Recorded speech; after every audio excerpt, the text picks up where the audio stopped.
हमारे युवक और युवतियों, प्यारे विद्यार्थियों, आप वर्तमान में देश की स्थिति जानते हैं और ये भी जानते हैं कि उसका समाधान क्या है। याद रखो इस बात को। हमारे यहाँ एक मंत्र आया वेद का, यत्र ब्रह्म च क्षत्रम च सम्यं च उच्चरतः स तम लोकम पुण्यम प्रजेशम यत्र देवास अग्निना। ब्रह्म शक्ति, ईश्वर की भक्ति, और क्षत्र शक्ति, ये दो चीजें जो हैं ये राष्ट्र को बचाती हैं। फिर तीसरी हमारी वैश्य शक्ति उसको आर्थिक सहयोग देती है, और चौथे हमारे क्लास 4 जिनके पैरों पे हम चलते हैं। भगवान ने वेद में ब्रह्मण्वस्य मुखमासीत् बाहुरजन्य कृता रुतदस्य द्वैश्य पद्याम रुद्रोजायत। भगवान ने इस तरह से बताया है कि ये ब्राह्मण है, ये यथा पिंडे तथा ब्रह्मांड है, इसको नहीं खराब होने देना, और जो इसको ठीक रखने का प्रयास करते हैं, उपदेश करते हैं, व्यवहार करते हैं, वो ज्ञान विज्ञान के द्वारा जहाँ समाज का कल्याण करते हैं वह राष्ट्र की रक्षा करते हैं। बड़े बड़े हमारे साइंटिस्ट हुए, अभी अभी मेरी भेंट वो अभी नहीं रहे, अब्दुल कलाम जी से हुई। ये आतंकवाद पे चक्कर चल रहा था, मैंने कहा we are not working at the root level. मैंने पत्र भेजा, उन्होंने मेरे पत्र का उत्तर दिया कि we are sending a letter to the home ministry for further action. मैंने कहा कि मैं गलत होता तो मैं जब जेल में होता, इधर आज यहाँ खड़ा होता। तो मैं इस देश में रहने वाले सभी मुसलमान भाई बहनों से कहता हूं, इस देश का सबसे नंबर 1 का व्यक्ति, टॉप का व्यक्ति, फर्स्ट नंबर का अब्दुल कलाम, वो केवल अपनी विद्या के बल पर जहां देश को मिसाइल देकर गया, देश का राष्ट्रपति बना, एक छोटे से परिवार में पैदा हुआ, जहां हमारा सत्कार किया, हमारी बात सुनी, और उसने समझी कि देश में आतंकवाद और ये कैसे आता है। ये सब कुछ उस महर्षि की देन है जिसका नाम आपके विद्यालय के साथ जुड़ा हुआ है। कौन? स्वामी ऋषि दयानंद सरस्वती। ध्यान रखो इस बात। लाला लाजपत राय, गुरुदत्त विद्यार्थी, भगत सिंह, बिस्मिल, आजाद, चंद्रशेखर, दुर्गा भाभी, भगवती चरण वोरा। दुर्गा भाभी जी क्रांतिकारिणी माता थी, वो मुझे स्वयं मिली, इतिहास को जानो। और भगत सिंह जो अपने डीएवी की देन है, उनके घर पर मैं गया, उनके भाई साहब मिले, वही लंबा गिलास दूध का, साथ में केले या कुछ अच्छी चीज, अच्छी अच्छी फोटो लगी हुई। अभी पिछले दिनों मुझे जो भगत सिंह के साथ देश के लिए बलिदान हो गए सुखदेव, उनका भतीजा मिला। मैंने उसको भी यही बात कही कि देखो सुखदेव जी ध्यान के भक्त थे, और आप आश्चर्य होंगे कि दुर्गा भाभी जी का पहले हमारे यहाँ धर्मयुग चलता था, उस धर्मयुग में एक लेख छपा। मैंने कहा अरे जीवित क्रांतिकारिणी बहन, याद रखो मैं उससे मिलूंगा। क्यों मिलूंगा? उनके पति भगवती चरण वोरा वो बम तैयार कर रहे थे कि जिस समय भगत सिंह को जेल से कोर्ट ले जाया जाए, इन अंग्रेजों पे बम डालकर उसको छुड़ा लिया जाए। वो अफसोस, दुख की बात है कि वो उनके हाथ में फट गया, वो जीवन अंत हो गया। सब लोग आते हैं दुर्गा भाभी के पास, बहुत बुरा हुआ। दूसरा आता है, बहुत बुरा हुआ। तीसरा कहेंगे बहुत हुआ। कहते बस जब तक मैं जीवित हूं और जब तक मेरा बेटा जीवित है, ये क्रांति का कार्य नहीं रुकेगा। मैं दयानंद की सिपाही हूं और मैं आरिफ समाई लाहौर में जाती रही, उन्होंने बताया। आप मुझे घबरा रहे हो? हम अंग्रेजों को नहीं छोड़ेंगे, इस देश को आजाद करके रहेंगे। और देश को आजाद करने के बाद उन्होंने इंटर कॉलेज लखनऊ में खोला, जहां पे मुझे मिली। और वो बताने लगी कि एक दिन सुखदेव की माताजी और मैं दोनों सुखदेव को जेल में मिलने गए। तो सुखदेव को कुछ देखा कि जरा थोड़ा सा ढीला डाला है, चेहरे पे मुस्कुराहट नहीं है, कुछ चमक नहीं है। उसने कहा, बेटे क्या शक्ल बना रखी है? अगर इस देश की आजादी के क्रांतिकारी के इस आर्य समाज के दयानंद के कार्य को नहीं करना था तो क्यों आया? मैं तेरी ऐसी शक्ल नहीं देखना चाहती। अपने देश के लिए बलिदान हो जाना एक एक महान गर्व की बात है, और एक मां के लिए अपने बेटे की कुर्बानी देना भी महान गर्व की बात है।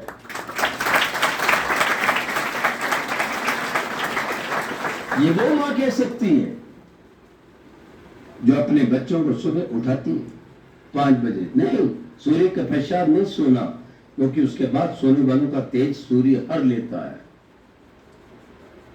ये वेद का वचन है। सुबह उठाती है, लोरियां देती है, वेद के मंत्र गाती है, प्रातरणम प्रातरिदम, संध्या करवाती है, यज्ञ करते हैं। यज्ञ में मात्र 10-15 मिनट लगते हैं, मैं आपको सच कहता हूं। और उसका टाइम टेबल बनाती है।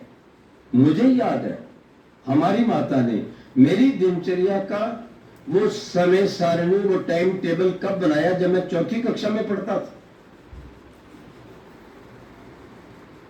आज कितनी सौभाग्यशाली ऐसे माता है, पिता है जो अपने बच्चों का ऐसे ध्यान रखते हैं।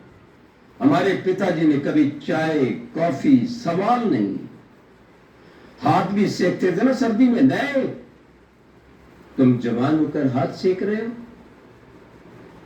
ये सब देव दयानंद की कृपा थी। ऋषि ध्यान के जाने के बाद लाला लजपत राय, महात्मा हंसराज जी, गुरुदत्त विद्यार्थी मिले कि हम स्वामी श्रद्धानंद को क्या श्रद्धांजलि दें। हम वचनों की नहीं, मात्र शब्दों की नहीं, हम जीवन की श्रद्धांजलि देना चाहते हैं कि हमारे जीवन ऐसे हो कि लोग एक एक व्यक्ति की ओर उंगली उठाकर कहे कि ये दयानंद का भक्त है, ये दयानंद की भक्त बेटी है, इससे बढ़िया और कोई नहीं हो सकता।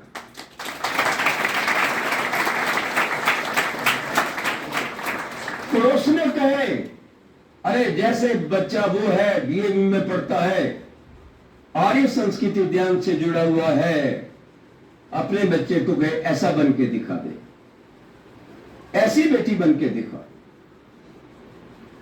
महर्षि ध्यान की प्रेरणा से कितने लोग ऊपर उठे, उनकी कहानी तो बहुत लंबी है। पर एक बात बताता हूं, अभी हमारे देश के सुयोग्य प्रधानमंत्री जो सैकड़ों वर्षों के पश्चात हमें मिले, आज जानते हैं किस स्तर पर वो खड़े हैं, कितने अंकों पर हैं? संसार में सबसे श्रेष्ठ प्रधानमंत्री कौन है? मोदी जी। क्यों? किसने हमें बनाया? नहीं, उन लोगों ने बनाया है कि इसके 100 में से 75 नंबर है, 75% उसके हैं, बाकी सब देश के प्रधानमंत्री उससे नीचे हैं, और हर देश के अंदर उनकी इज्जत होती है।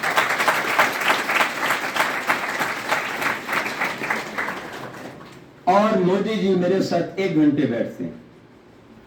मैं उनके घर गया, 1 घंटे ऐसे ही बैठे, जैसे आपसे प्रिंसिपल साहब हैं और मैं बैठा था। पहले मैंने हाथ में कागज दे दिया, ये काम होने चाहिए। कहने लगे जिस दिन सरकार मजबूत हो जाएगी केंद्र की, सारे काम हो जाएंगे। और हो गए। तलाक खत्म, माताओं बहनों को बहुत सी आजादी मिल गई। 35 से खत्म, 370 खत्म। वो अलग ही देश बनाने की बात कर रहे थे। वो बाबरी ढांचा गया, उसके स्थान पर दिव्य राम मंदिर बन रहा है, और हम चाहते हैं उसके अंदर दिव्य हनुमान की भी फोटो लगे, पूछ वाली नहीं। हनुमान जी की माता का क्या नाम था? अन्ना। पिता का क्या नाम था? पवन। क्या आपके घर में या मोहल्ले में या नगर में किसी मनुष्य परिवार में बंदर ने जन्म लिया है? और आपके दादा को, आपके पिता को कोई कह दे वो तो पूछ वाले बंदर हैं, तो आपको अच्छा लगेगा? हनुमान जी की पूछ थी। पूछ मतलब उनकी चलती थी। राम जी भी पूछते थे सीता को लाना है, हनुमान देवता क्या करे? वह मंत्री है सुग्रीव का। किष्किंधा कांड पढ़ो वाल्मीकि रामायण का, उसमें साफ लिखा है, ऊपर बैठे हुए सुग्रीव राजा अपने मंत्री हनुमान को कहते हैं अस्माकं मनुष्य नाम धर्म अस्ति, ये हमारे मनुष्यों का धर्म है, हमें जानना चाहिए। गंतव्यम, वो नीचे दो कौन घूम रहे हैं? वो और कोई नहीं थे, लक्ष्मण और राम थे। आज बंदर लगा कि पूंछ और बंदर का मुंह बना दिया जाता है। ठीक है, उसने ठीक बनाई है रामायण, लेकिन उन बहनों को जो दिखाया गया है, देवियों को, उसका पति बंदर है। बोलो, आज कोई अपनी लड़की की शादी बंदर से करना चाहेगा? अरे बंदर नहीं थे, वह नर थे, वह नर। कोई व्यक्ति अच्छा काम करता है, कहते वाह वाह वाह वाह वाह वाह, वाह नर। मैंने नरों में विशेष व्यक्ति महान, बलवान, विद्वान, चरित्रवान थे। ये बात महर्षि दयानंद के इस विद्यालय को छोड़कर कोई नहीं आपको बता सकता। मैंने भी वहां से सीखा। मेरा जीवन भी ऋषि दयानंद के जीवन के पढ़ने से इधर मुड़ा।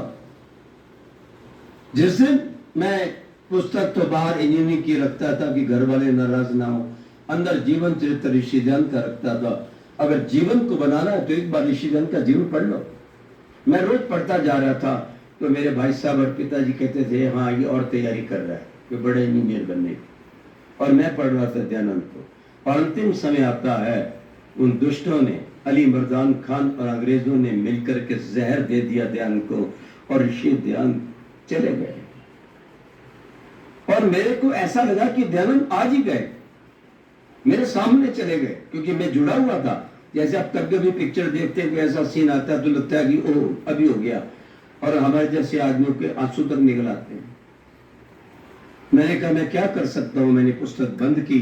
मैंने कहा ठीक है, कुछ देर कार्य करने की कोशिश करूंगा, फिर मेरा सारा जीवन ऋषि दयानंद के कार्यों को पूर्ण करने के लिए समर्पित हो जाएगा।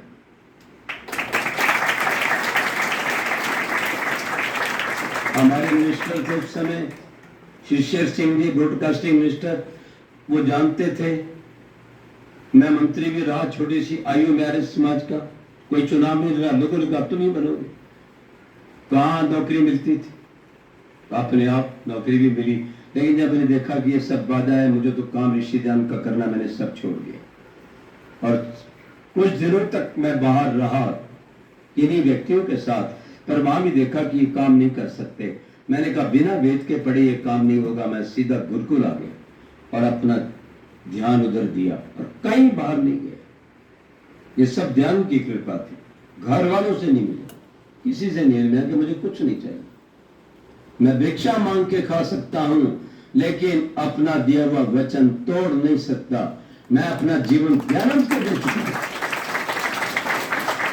आप आश्चर्यचकित होंगे, हमारे पिताजी इंग्लिश, हिंदी, उर्दू भी जानते थे, और सर्टिफिकेट वगैरह उनके पास थे।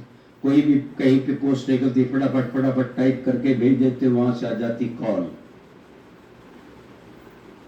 आपके साक्षात्कार इंटरव्यू के लिए। तो एक दिन पिताजी कहीं वो पत्र लेकर, मैं कहीं और ही था दूर उनसे, वो मेरे पास पत्र लेकर गए, बेटे आपका ये समय नहीं है, आप चलो। मैंने कहा पिताजी आपका तो समय है, आप भी मेरे साथ रहो, दोनों मिलकर काम करेंगे और दयानंद के मिशन को आगे लेके जाएंगे। पिताजी हैरान हो गए कि मैं बेटे को समझाने आया था, ये तो मुझे पकड़ने को तैयार। मैं ऋषि दयानंद मृत्यु शैया पर हैं, प्राण निकले नहीं, प्राण छोड़े, जैसे भीष्म पितामह। भीष्म पितामह तीरों की शैया पर थे, रोज मौत आती थी लेकिन भगा देते थे। मृत्यु पदम यो पयंतो, हे मृत्यु के पैर दूर चली जाओ, ये वेद का मंत्र हम रोज बोलते हैं।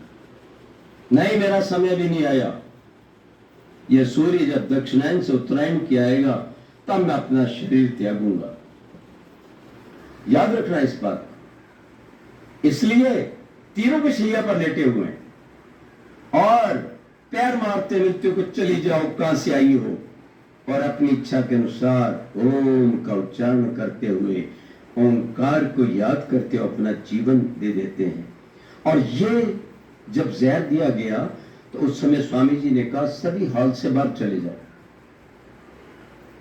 सारे बाहर आ गए, लेकिन गुरुदत्त विद्यार्थी ईश्वर को नहीं मानता था, पढ़ा लिखा था, एमएससी का था उस समय 150 साल पहले लगभग। Where is God? There is no God, everything is automatic and this all this creation is due to matter. आप ये कहते हैं matter itself is non living and stable. ये माइक 100 साल तक यही पड़ा रहेगा जब तक कोई बाहर की फोर्स नहीं लगेगी या कोई व्यक्ति नहीं से छेड़ेगा। क्यों जी? ये मुझे कह रहा है कि आस्था बोलो, मेरे को कष्ट हो रहा है, या तेज बोलो, थोड़ा सबको सुन नहीं रहा। ये नॉन लिविंग है। और आपका सिर से पैर तक शरीर का एक एक अंग नियम से चलता है। अच्छा, आप कान बंद करके आंखों से मेरी बात सुनो तो मैं मान लूंगा ईश्वर नहीं है।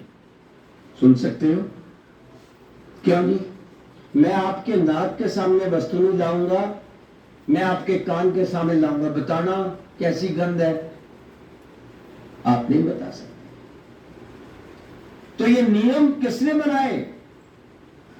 ये ओमनी प्रेजेंट गॉड, सर्वव्यापी ईश्वर, ईशावासम इदम चंद्रम ईशावासम इदम सर्वम यत् किंच जगताम देव सूर्य चंद्रम असल दाता यथा पूर्व मकल्पयत्। भगवान कहता है मैं कर्मों के अनुसार जैसे पहले सृष्टि बनाई थी अब भी बना रहा हूं। ये आपके संध्या में आता है मंत्र।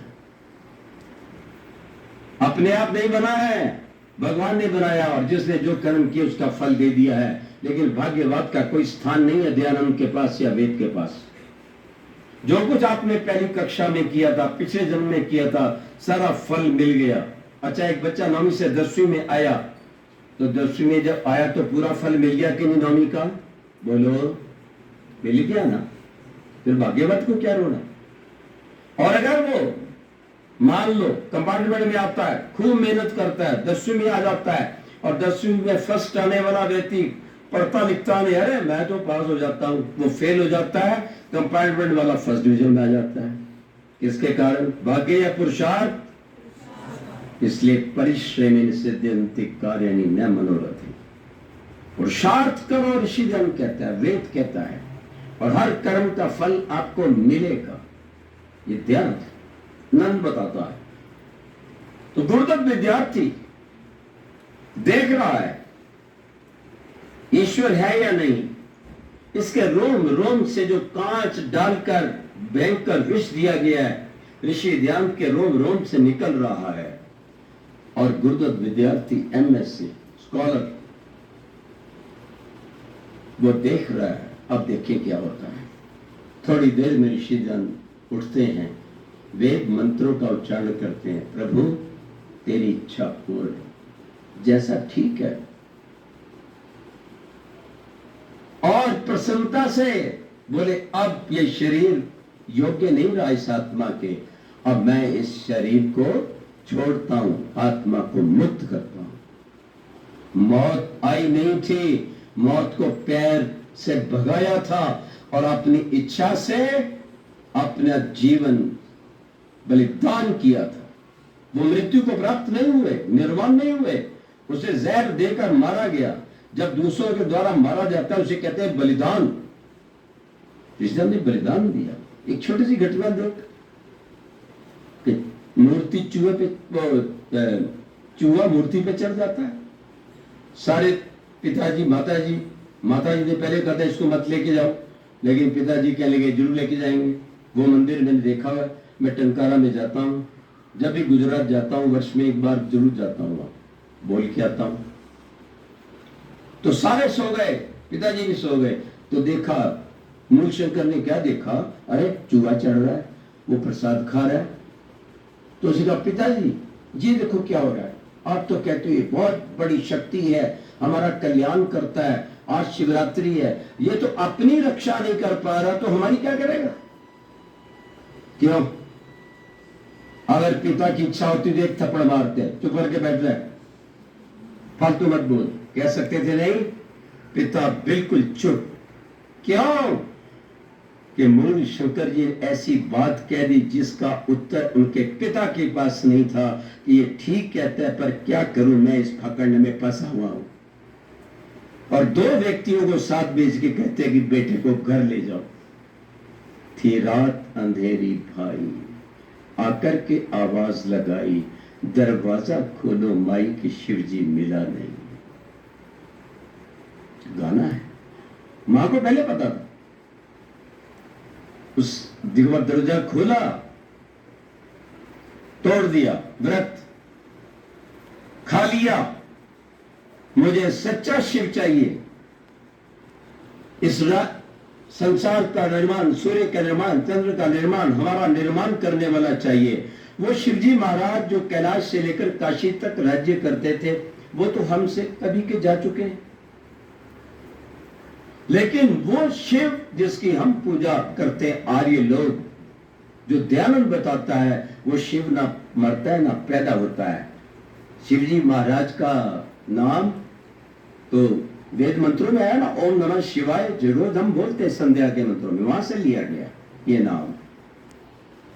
और जब ये देखता है गुरुदत्त विद्यार्थी, अरे ये मुस्कुरा रहा है, जरूर कोई है जिससे ये बातें कर रहे हैं और अपने जीवन को उसको समर्पित कर रहे हैं। और गुरुदत्त उस दिन से नास्तिक से आस्तिक बन जाता है, ईश्वर को मानता है, दोनों समय गायत्री का पाठ करता है, अपने खाने पीने का ध्यान करता है। याद रखना, और आर्य समाज के 10 नियमों में से 5 आगे टांगता है, 5 पीछे टांगता है, किसी से डरता नहीं है, खुलेआम जाता है। यदि नरक को स्वर्ग में बदलना चाहते हो, यदि गंदे जीवन को अच्छा बनाना चाहते हो, तो इस दयानंद के मार्ग पे आओ, इस वेद के मार्ग पे आओ, अपने जीवन को बनाओ। उसी गुरुदत्त विद्यार्थी ने सोचा था कि हमारे बच्चे कॉन्वेंट में जा रहे हैं, ये और गंदी शिक्षा लेंगे, धरती फ्लैट है, चौथा आसमान है कोई? नासा की इतनी मशीन चली गई, चौथा सातवां होता तो घर घर आके सारी परियां उड़े नीचे आ जाती। वो ये चाहते थे गुरुदत्त विद्यार्थी, लाला लजपत राय, महात्मा हंसराज जी। उन्होंने कहा यह श्रद्धांजलि लेनी है तो हम दयानंद एंग्लो वैद्य, अर्थात मेरा बच्चा इंग्लिश भी जाने, लेकिन हमारी राजभाषा हिंदी है, राष्ट्रभाषा संस्कृत है और कुछ प्रांतीय भाषाएं। ध्यान रखना इस बात को। तो देव दयानंद की कृपा से इतने लोग हुए। मोदी जी ने भी उनसे प्रेरणा ली। आपने कहा क्या किया?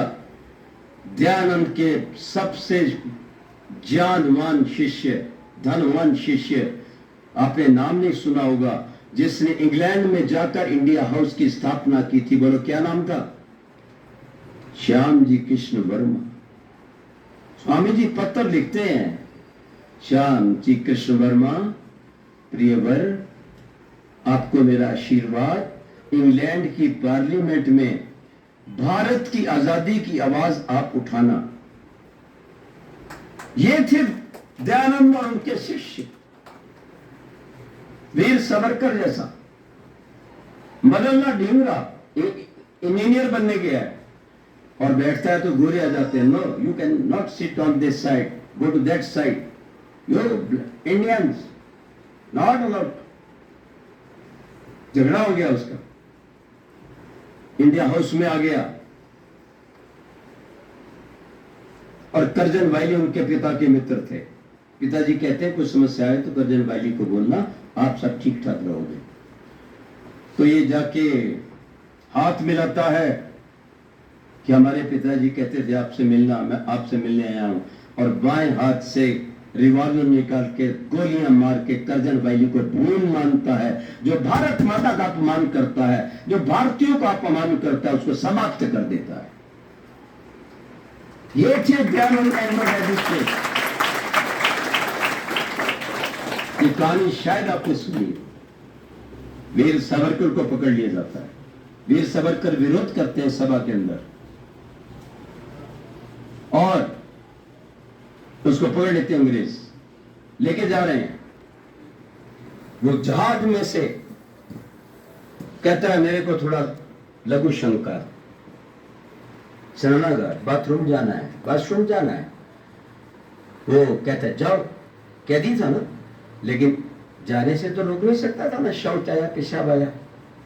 वीर सावरकर देखते हैं खिड़की बहुत बड़ी है, शीशा तोड़ते हैं, उस बाथरूम की खिड़की से छलांग मारकर समुद्र में आ जाते हैं और तैरते हुए फ्रांस की खाड़ी पर पहुंच जाते हैं। और अंग्रेज देखता ही रह जाता है कि क्या हो गया, कहां उड़ गया दयानंद का सिपाही। लेकिन वो मूर्ख था फ्रांस वाला, वो मानता नहीं है, वो फिर अंग्रेजों को सौंप देता है। अंग्रेजों को पता चल जाता है, वो समझाते हैं कि मेरे पीछे पड़े हैं, मुझे अब इधर रहने दो। वो कहता है उनका साथी था, वैसे ही होगा। पकड़ लिया जाता है, केस चलता है कचहरी में, तुमने ये अपराध किया है। वो कहता है मैंने तो कोई अपराध नहीं किया, अपने देश की रक्षा के लिए काम किया, मैं तो देव ध्यान का सिपाही हूं, मैं डरता नहीं हूं, मैं फांसी से भी डरता नहीं हूं, क्योंकि नयनम चिन्हन्ति शस्त्राणि नैनम दहति पावक, आत्मा अमर है, ठीक है मुझे फांसी पे लटका सकते हो आप, पर मैं दोबारा भी आकर तुम्हें भून लूंगा, गोलियों से छोड़ूंगा नहीं, दोबारा किसी मां की पेट से जन्म लूंगा।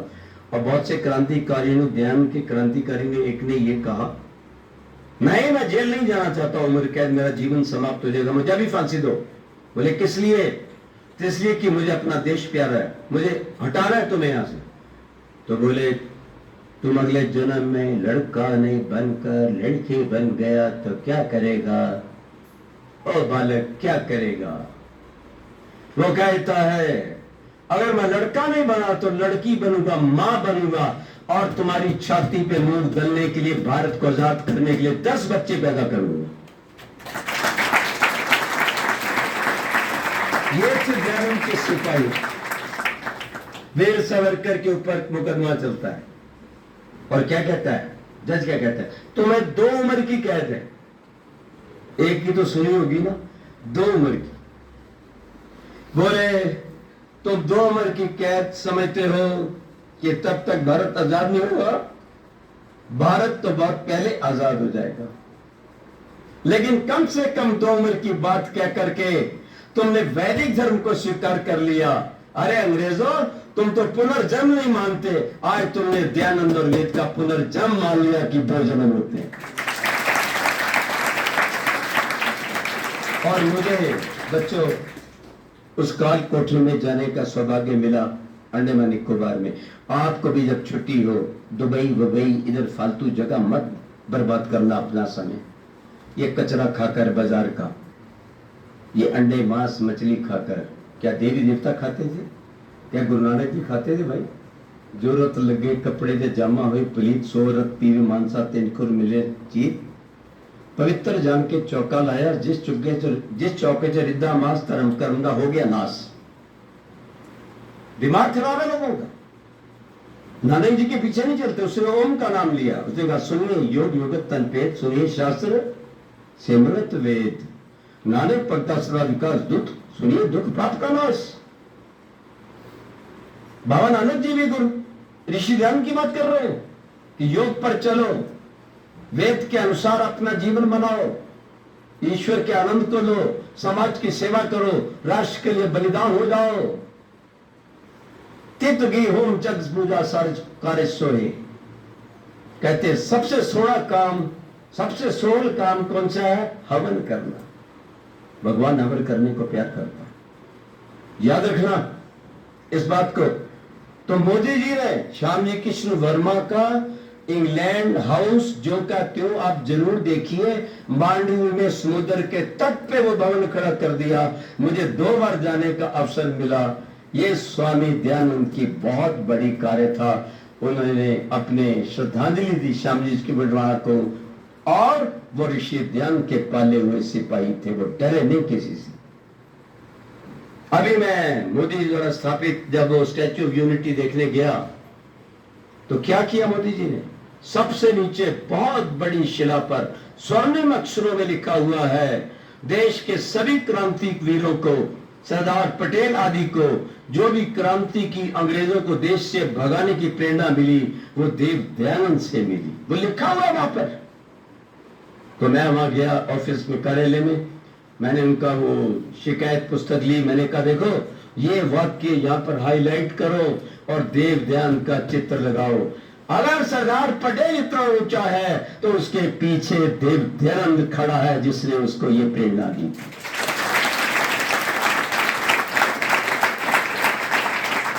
क्या आप जानते हैं कि भारत का प्रथम प्रधानमंत्री कौन था? नहीं, वो जवाहरलाल नेहरू नहीं था। इंफॉल में जाकर देखो, अंडमान निकोबार में जाके देखो, वो देश का प्रथम प्रधानमंत्री जिसको 11 देशों ने कहा तुम प्रधानमंत्री है भारत का, मैं भारत को आजाद देखना चाहता हूं, क्योंकि नेहरू तो चाहता ही नहीं था उसको। वो जब जीत गया तो कहता है ये सीता भी पटेल भैया की हार नहीं मेरी हार है। वो क्रांतिकारी था, उसने कहा कि वह चरखा चलाने से और गोल मेज राउंड टेबल कॉन्फ्रेंस करने से अंग्रेज नहीं जाएंगे। याद रखो, जूतों के भूत बातों से नहीं मानते, लातों के भूत प्यार से नहीं मानते। सेना सजा दी, सिक्का चला दिया, 11 देशों ने प्रधानमंत्री मान लिया। कभी अंडमान जाओ तो देखना आज भी झंडा खड़ा है। तो देश का प्रथम प्रधानमंत्री था सुभाष चंद्र बोस। और मैं जब कलकत्ता गया, मेरा प्रोग्राम था आर्य समाज विधान सरणी का वार्षिक उत्सव, एनुअल फंक्शन था। मैं 2 जगह जाना चाहता था, एक तो विवेकानंद के आश्रम में रामकृष्ण में, और एक सुभाष चंद्र जी का घर देखना चाहता हूँ। देखना चाहिए कि नहीं, जिन्होंने हमारे देश के लिए इतना काम किया। मैं वहां गया, मेरी एक शंका थी,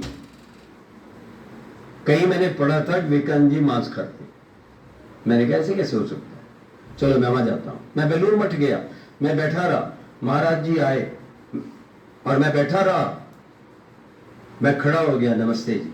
मैंने कहा कुछ गंध सी आ रही है, वो रसोई के बाहर बैठा था, भंडारा था अंदर।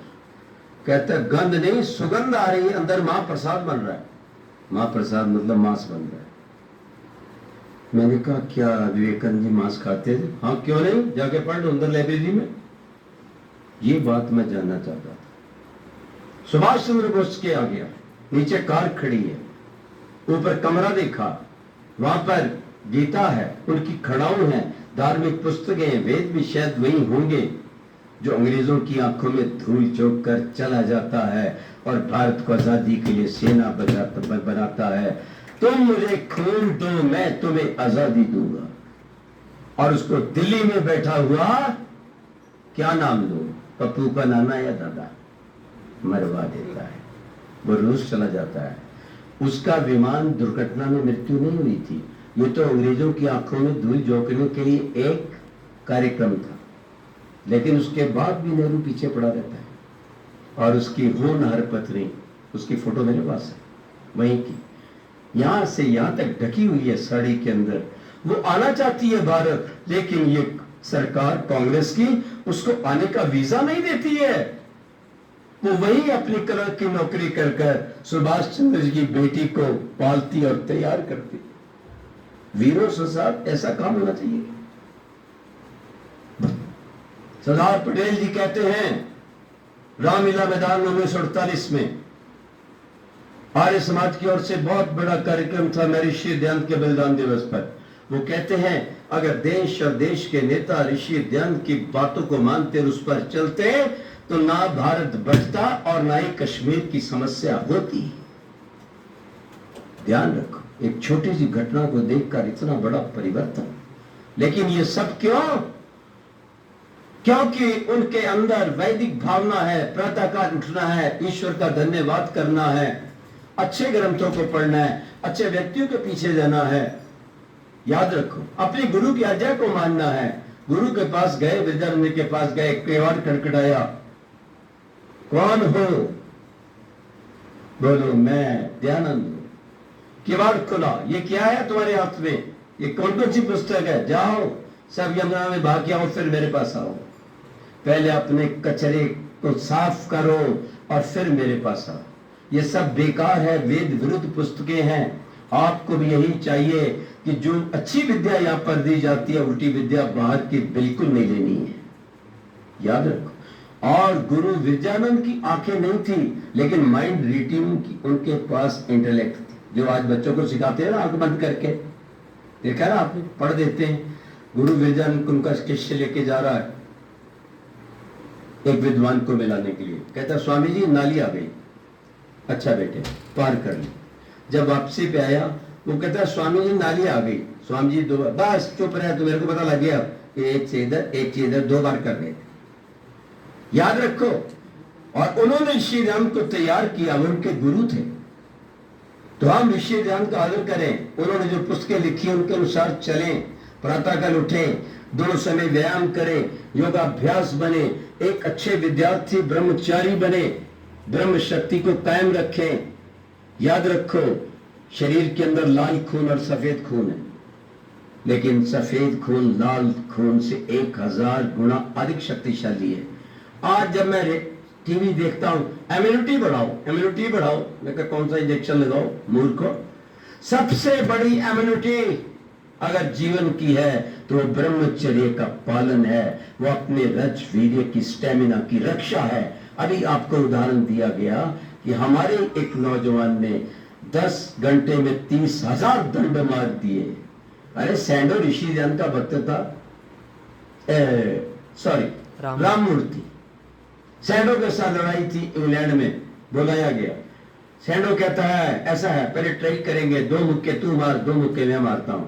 तो राम मूर्ति दयानंद का भक्त, उनकी मुझे पुस्तकें, उनका ट्रंक, अभी थोड़ी देर पहले मुझे एक फोन आया था फिरोजपुर से, वहां की आर्य समाज में रखी थी छावनी में। राम मूर्ति प्राणायाम भरता और कहता है सैंडो मार ले 2 मुक्के। 2 मुक्के मारता है, उसका कुछ नहीं बिगड़ता। पर्वत के समान ध्यान का सिपाही खड़ा है। 2 मुक्के खाने के बाद कहता है ओ सैंडो, ये भारत का मुक्का, गाय के दूध का मुक्का, गाय के घी का मुक्का, मां बैर, मां पिता और गुरुजन के आशीर्वाद मुक्का, ये राम कृष्ण के देश का मुक्का, ये गुरु तेग बहादुर गोविंद सिंह के उस प्रसिद्ध देश का मुक्का आ रहा है, सावधान हो जा। एक मुक्का मारता है तो मुंह के बल जाके गिरता है। ब्रह्मचारी, सात्विक भोजन, उठता नहीं है, लोग उठाते हैं। वो कहते हैं बस बस बस, दूसरा नहीं। तो बोले तुम्हारे में से आ जाए कोई, इसने मुझे 2 मारे, मैं भी 2 मारूंगा।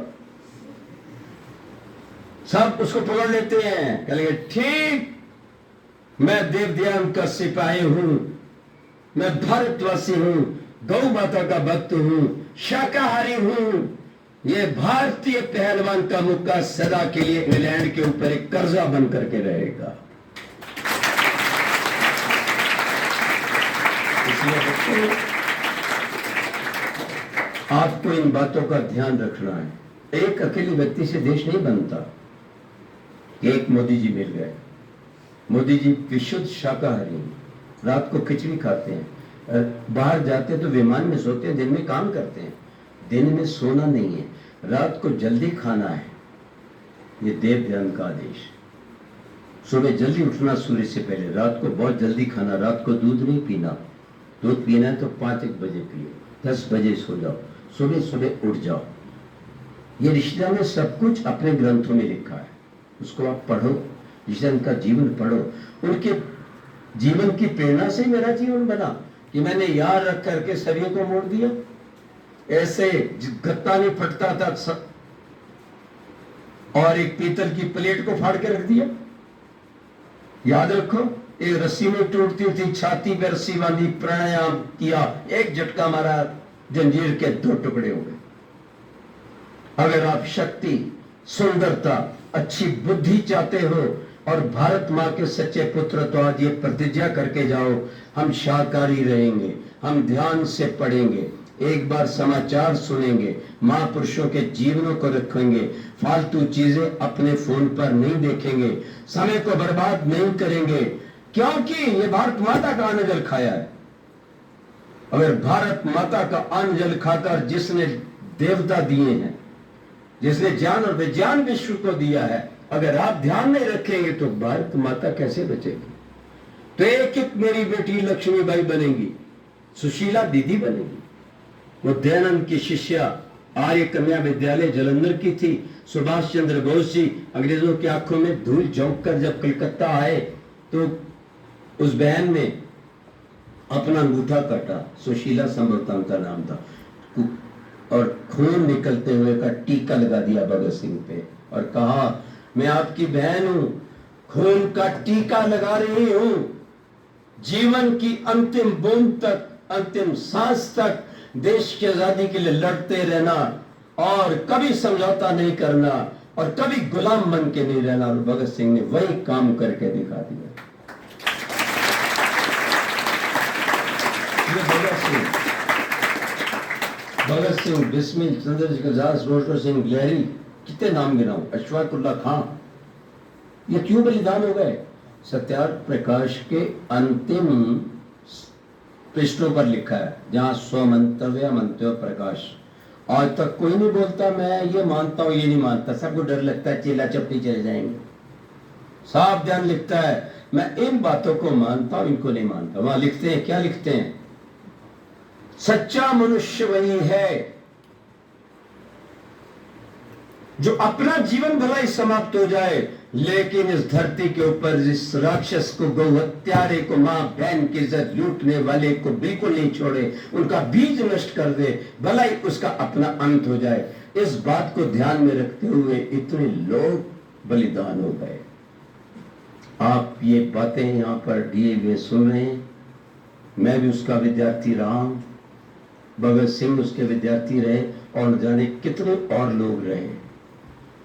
इसलिए आपने यहाँ पे पढ़ना है, इस दृष्टि से पढ़ना है कि हमारा आचरण हमारे समाज में सबसे अच्छा हो, माता पिता गुरुजनों से व्यवहार सबसे अच्छा हो, हमारा एक मिनट भी फालतू खराब ना हो। मैंने एक वाक्य लिखा था 30 वर्ष पहले, जो एक एक कण और एक एक क्षण की रक्षा करता है वो परमात्मा का प्यारा और समाज का सबसे बड़ा व्यक्ति बन जाता है। किसी चीज को वेस्ट नहीं करना। जब भी आपको समय मिलता है तो सोचो, मैं जो काम कर रहा हूं क्या मेरी शक्ति बढ़ेगी, क्या मेरी बुद्धि बढ़ेगी, क्या मेरे देश का नाम होगा, क्या मेरे इस अपने विद्यालय का, डीएवी का नाम होगा? ये सोच लेना उस काम को करने से पहले। कोई चीज आप खा रहे हो तो सोच लेना मुझे शक्ति देगी या मुझे बर्बाद करेगी। याद रखना, बहुत से लोग कहते हैं जी बड़ा पशु छोटे को खाता है, बड़ी मछली छोटी को खा जाती है, ये तो दुनिया का रिवाज है, अब काहे को ये मांसाहार का विरोध करते हो? मैंने कहा मेरे भाई, तू पशु है क्या तू मछली है? बोलो तुम कौन हो? बोले मैं तो इंसान हूं। तो पशु की बात कर रहा है मूर्ख आदमी, तो इंसान है। बड़ी मछली छोटी को खाती होगी, बड़ा पशु छोटे को खाता होगा, लेकिन बड़ा इंसान छोटे से प्यार करता है, कंधे में बिठाता है और ऊपर उठा देता है। ये इंसानों का काम है।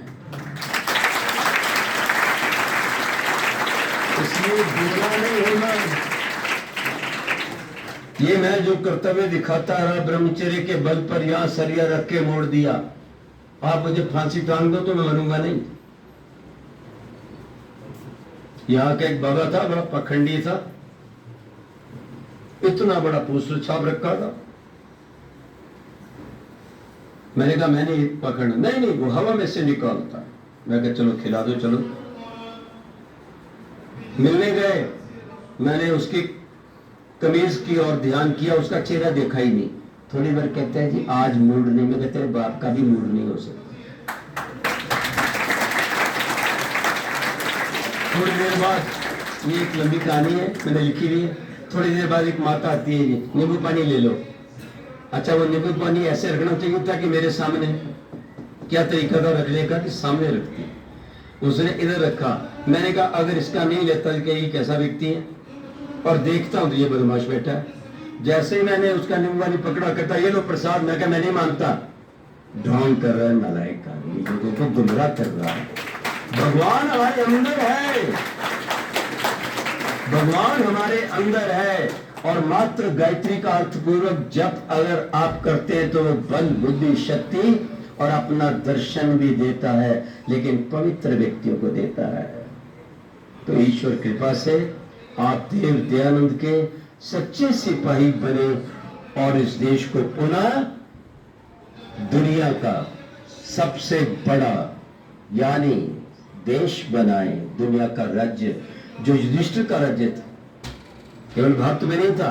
राम का राज्य केवल भारत में नहीं था, वो चक्रवर्ती राजा था। भारत दुनिया का चक्रवर्ती राजा बने। आज भी वो रो रहा है, पाकिस्तान का साथी पीओके वाला, और उधर उससे आगे वो बलोच। मोदी जी हमें भी भारत में ले लो।